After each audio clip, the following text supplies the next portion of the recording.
तीन जादुई लहंगों की कहानी। रामपुर गांव में तीन बहनें शीला, मीला और लीला अपनी मां चांदनी के साथ रहा करती थी। चांदनी के पति का कुछ समय पहले कार एक्सीडेंट में निधन हो गया था, जिसकी वजह से चांदनी दूसरों के घर काम करके घर का खर्चा चलाया करती थी। एक दिन तीनों बहनें बाहर जा रही थी, तभी गांव की कुछ औरतें आपस में बातें कर रही थी। क्या बहन जी, तुम्हें पता है महारानी इंदुमती अपने तीनों बेटों की शादी इसी गांव की तीन लड़कियों से कराना चाहती है। हाँ, मैंने भी सुना है। ऐसे ही सभी औरतें बातें कर रही थी, तभी एक सैनिक गांव में महारानी का प्रस्ताव लेकर आता है।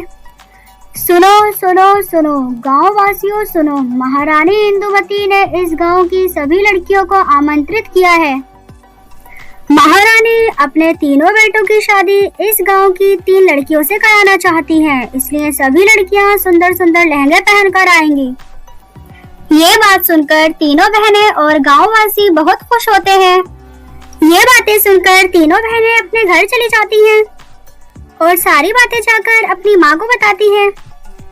माँ, आपको पता है राजमहल की महारानी इंदुमती अपने तीनों बेटों की शादी इस गांव की तीन लड़कियों से कराना चाहती है, इसलिए वो इस गांव में तीन लड़कियों को पसंद करने आ रही हैं। राजमहल में सिर्फ लहंगा पहनकर ही जा सकते हैं। ये सब सुनकर चांदनी अपनी तीनों बेटियों से कहती है, मेरी प्यारी बच्चियों, तुम्हें उदास होने की जरूरत नहीं है। मैंने कुछ पैसे जोड़ कर रखे हैं, मैं उन्हीं पैसों से तुम्हारे लिए सुंदर सुंदर लहंगे लेकर आ जाऊंगी। इतना कहकर चांदनी वहां से चली जाती है। कुछ समय बाद चांदनी अपनी तीनों बेटियों के लिए बहुत सुंदर सुंदर लहंगे तैयार करती है, जिन्हें देखकर तीनों बेटियां बहुत खुश होती हैं। इस बात की खबर उसके पड़ोस में रहने वाली चंचल और आरती को पता चल जाती है। चंचल और आरती वो दोनों चुपके से उसके घर में चली जाती हैं और तीनों के लहंगे जला देती हैं। देखा आरती, अब तीनों बहनें राजमहल नहीं जा पाएंगी और इतनी जल्दी तो लहंगे भी तैयार नहीं होंगे। ऐसा कहकर दोनों हंसने लग जाती हैं और धीरे धीरे घर से चली जाती हैं।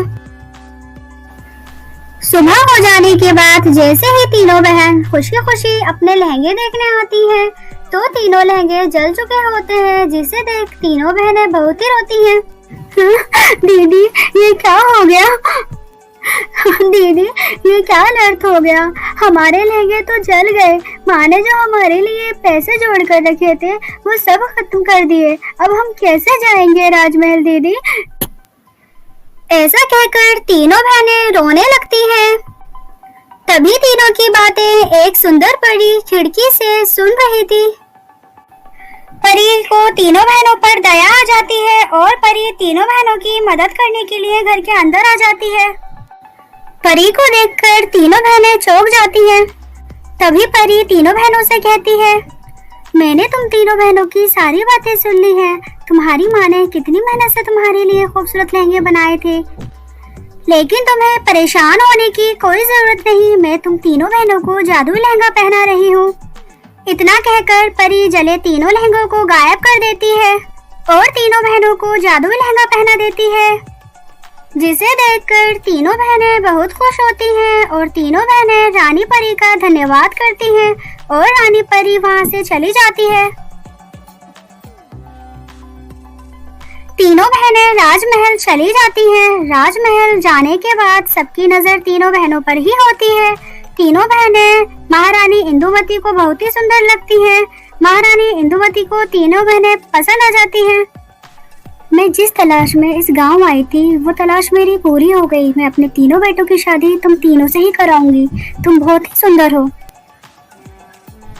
ये बातें सुनकर तीनों बहनें बहुत खुश होती हैं। तीनों बहनों की शादी इंदुमती महारानी के बेटों से हो जाती है। ये तीन बहनें एक खुशहाल जीवन बिताती हैं। कैसी लगी आपको हमारी स्टोरी? अगर अच्छी लगी हो तो लाइक करना मत भूलना और हाँ, सब्सक्राइब करना भी मत भूलना।